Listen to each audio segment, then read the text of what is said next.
Welcome to the Mental Vet Investing Podcast with your host, Mike, where I talk about investing strategies with a frugal foundation from a veteran's perspective and to invest in self-mental awareness to ultimately become free of bad money habits and stay financially independent. Episode 6. Welcome back, everybody, to another exciting week. I hope everybody meets me here in happiness and health. And this week, we're going to get into investing in manufactured homes. It's what I primarily do for my investing strategy, and it's worked out very well. And when I talk about that, I'm mainly referring to the numbers. My return on investment has worked in this niche of real estate.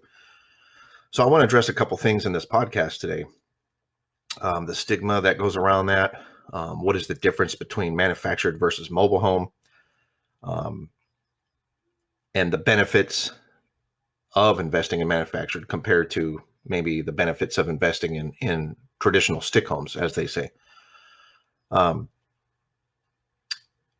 we'll get into that. And I'm not going to be covering investing in parks. I know that's kind of a popular topic as we these days.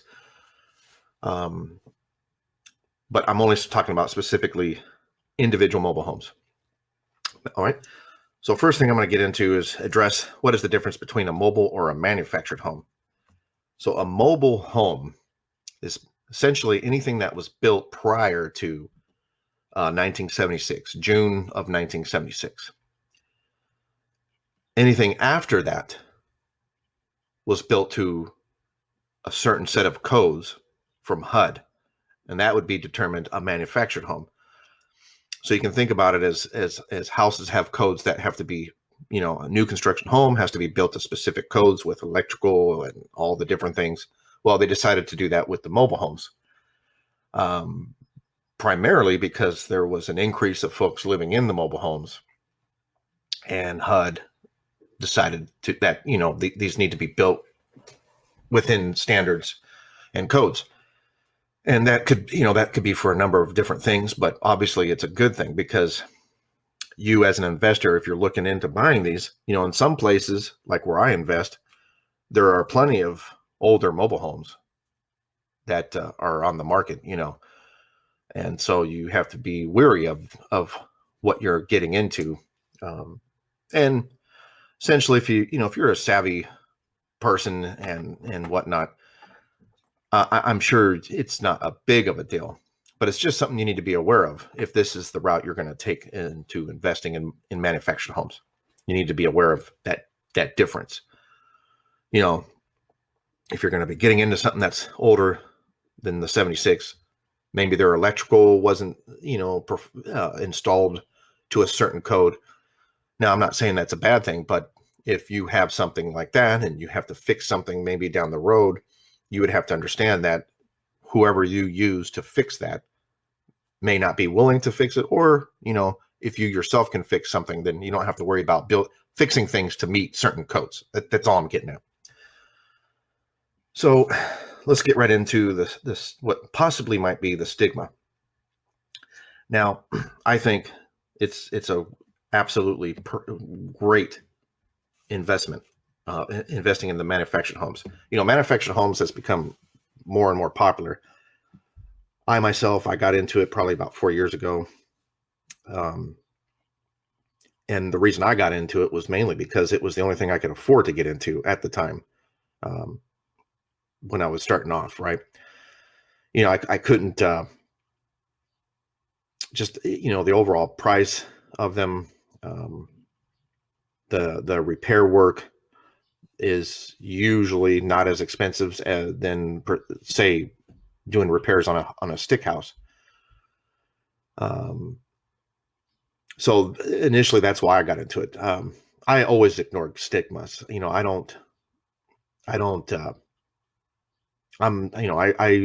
read the numbers. I the proof. I research things. The stigma was, it's cheaper built houses, lower class folks will live in these things. whatever the stigma might be. I never, I've always ignored that. I never really paid attention to that. I look at what's the opportunity and then make it happen, right? Um, because again, as I've said in previous podcasts, location, location, location. You know, you can have a manufactured home, right, in a nice retirement community, let's say, or even as where I invest, it's not a retirement community, but it's a whole community built around a tourist location, right? Um, in those places, it's very popular. You have working class folks just trying to make a buck and trying to have a decent place to live. Now, if you're investing in a manufactured home that might be in a bad neighborhood, then you're going to have bad tenants. It's so what I'm getting at is location is key, not the asset itself, in my opinion.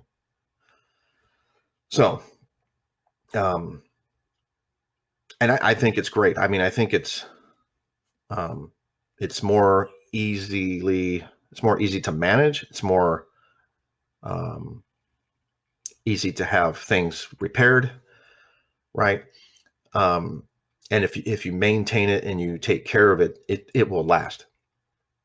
So, as far as those stigmas go, I say you need to wipe all that away, right? And even in today's times, housing is becoming very unaffordable. Okay, I mean, I know what you may see on the news may not always be what you see in life when you're out there walking and you're trying to find things to invest in, because if you watch any media source, generally housing is going great, especially if you're going to talk to a real estate agent. They're never going to tell you, oh no, now's not a good time. I mean, it's frustrating because I'll research them and I'll talk with people. I'll message them on their YouTube pages, and I'm always asking the question, like, you don't think that the unemployment rate is going to affect this bubble of housing? Oh no, because there's just so many other people that are working from home now, and there's always an excuse, and that may be true, but it's hard for me to really fully believe that. But then you got to throw in also the inflation. So inflation is going up. So it's even going to be more expensive regardless to buy a home just because of inflation. So all these different things makes manufactured homes and manufactured investing more reasonable or more achievable for someone who may or may not want to get into a mortgage and get into the whole real estate investing thing, if that's what you're worried about. Another stigma could be that the mobile homes, manufactured homes. I'm just going to keep saying manufactured homes don't appreciate. May be true, but I will argue manufactured homes are actually appreciating, at least where I go, and I'm sure in most places. Even there's a manufactured home where I have relatives that live, and it's a 55 and plus park, and they have gone up substantially due to the pandemic. The real estate market has forced everything real estate to go up. Now, you might sit back and say, okay, that's just right now. But if this market crashes, are they going to, manufactured homes might drop down again? Obviously, I would expect that. Because I did not get into it for appreciation more than just getting cash flow, right? Because it is a cash flow and it's a good investment asset. But I've always looked at it for myself, appreciation to be something that is a bonus. And I know a lot of investors, real estate investors, it's one of their first things they want to do is get something that can appreciate over the years and then get the cash flow. And then, and they're looking at it as if when they don't have tenants, okay, you may be paying that mortgage for that month, but the property itself is still going to be appreciating. So that's a valid point. But for myself, I did not invest for the appreciation part of it more than just getting monthly cash flow and then having something to pass on later to my kids, right? But they have appreciated. And actually the market that I invest in, it's just as bad as the regular markets. which um, currently I'm getting one that needs work, but I'm paying the same price that I paid for a good one just a year ago. Right. So, and it's a great location, but it needs a lot of work inside. So mobile homes are, manufactured homes are very competitive now. And I don't see that slowing down anytime soon because the housing market isn't going to slow down. Um, and that, outside of that, I'm sure there's other stigmas, but that's the only thing I could probably think of. And I'm here to say, throw all of that out the window. Manufactured homes is a great investment strategy. Um, if you know the location. Again, the location is key, right? So, what are some of the benefits of investing in the manufactured home? Well, for one, they're usually less expensive, obviously, right? So, if you're able to finance, and there are more financing options, which that determination of manufactured home after 1976 helped, because now you are able to finance a manufactured home because now they're built to codes. And so banks may now be more readily wanting to finance someone that wants a manufactured home. Right. So, and if you're able to save money or invest and have cash, it's better to just buy a manufactured home with cash and then not have to worry about a mortgage payment. Right. Repairs are typically cheaper. And what I mean by that is, an example is, I had to do a repair on a water piping, because there's a certain water pipe. I can't think of the name of it, but it was built back in the 80s, and it's I can't remember it, but it's a certain type of water pipe. It's a plastic, but this plastic is known to crack after years of sitting there.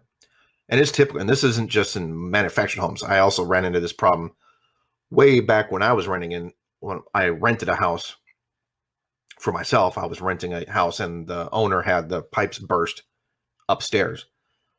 And it turned out to be this particular type of plastic that was built in in a lot of new construction homes back in the 80s. Well, they leak a lot, they crack a lot, and so now they're banned. You can't use them anymore.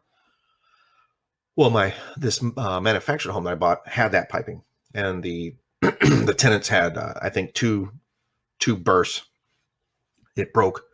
Now, with manufactured homes, that's all underneath the house, but it's accessible, because most of manufactured homes, when they can be permanently mounted, or they could be on these like basically jack stands, and then sits on a perimeter, and then it's held up by jack stands in the center of it to keep the floor from sinking in over the years.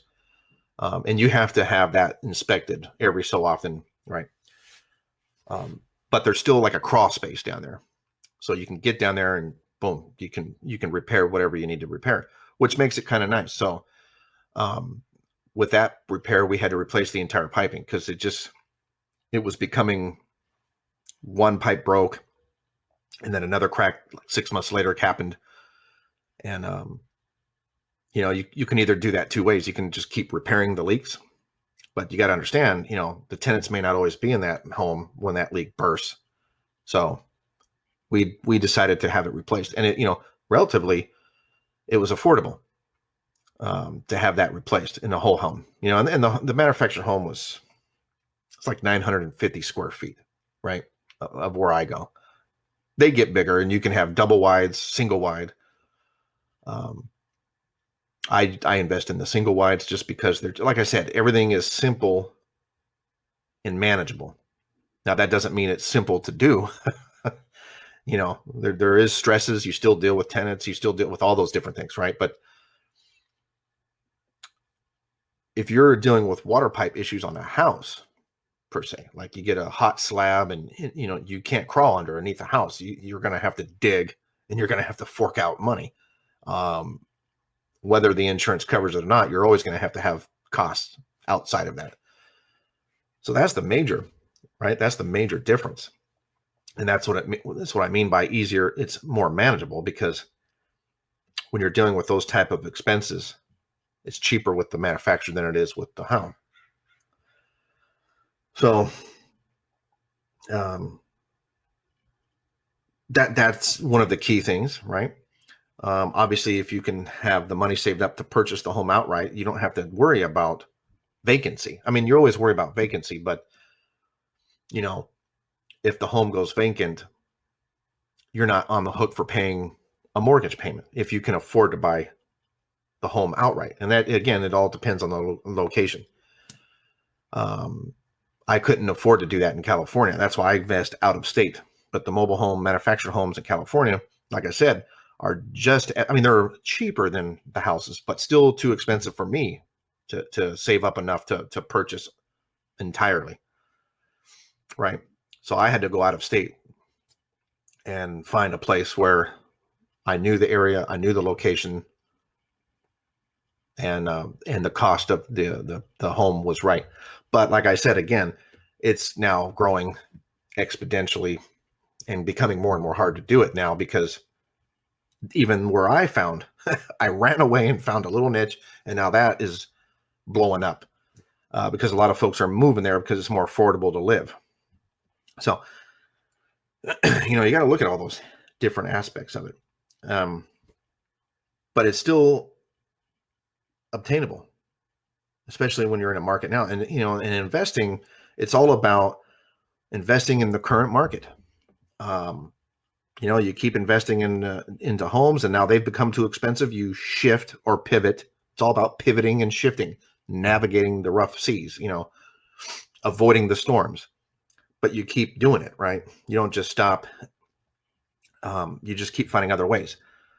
And I'll be honest, I'm getting to the point now where I'm done with that. It's now become too expensive to continue buying and saving and buying. The rate of my savings isn't going to meet the market. It's going to take me longer to save up to buy that next mobile home if that was one of my goals, which it's not. But if someone was younger and more new to the game and you wanted to have multiple units, you'll have to get more creative with coming up with the money. And there are plenty of ways to do that. So I decided to do manufactured homes, and it's worked out great, because you purchase a home, you do a little renovating possibly, and the renovating is not that much, especially when you're talking about 900 square houses, maybe even 1,000 square foot house, putting down new laminate flooring. I go in and do all the painting myself, and replacing hardware, some window repairs in some cases, right? And you get that house up for rent. And again, the location is key. So typical rents where I'm at can be anywhere from $700 a month to $1,000 a month. And then you got to think about your monthly expenses. And with manufacturing homes, one key thing you have to be very careful about is what are the lot fees, if there is a lot fee. And a lot fee is essentially you as an investor, or as a person, maybe as a primary residence, you own your manufactured house. However, you have to pay rent to the land it sits on in a lot of cases, not all, right? So I avoid that. I don't want anything more than I have to when it comes to paying something monthly. So for example, the manufactured home is I have to pay for trash, and that's a choice thing. But I also have to pay for sewer, right? Not all places, like in some places, the water and the sewer might be together, but not where I invest. You have to pay the sewer separately. And then what else is there? And then if you have your insurance, there is insurance that is provided to cover manufactured homes. And generally, if it's within a 20-year age, you're good to go. If you're getting in a manufactured home and it's older than 20 years, you may have some issues trying to find an insurance company that'll provide coverage for that. Then you have possibly a home warranty. Again, depending on where you live, if you're in a northeast where it snows a lot and gets cold a lot, you might find yourself having more expenses with the heating or the roof of manufactured homes per se. But anyway, so you have all those expenses. And then who wants to throw in a lot fee on top of that? Because now you've got to charge rent to cover that lot fee and then hopefully have enough cash flow so that you can pay for repairs down the road. So all those things play into this. So, and that was another reason that forced me out of state, because most places where I was, you either had a lot fee, or if they did not have lot fees, they were a mobile home park that had 55 and older. And again, both of those cases, if that's the only option you have, it still might be a better option than trying to buy an overpriced house right now, because you'll still find a relatively cheaper manufactured home to buy. And if you can find the right lot amount, you probably could still charge a rent to cover that and then still cash flow $200 or $100 or whatever it might be. So it's worth investigating and worth looking into. But for me, I absolutely did not want any more expenses than I had to get.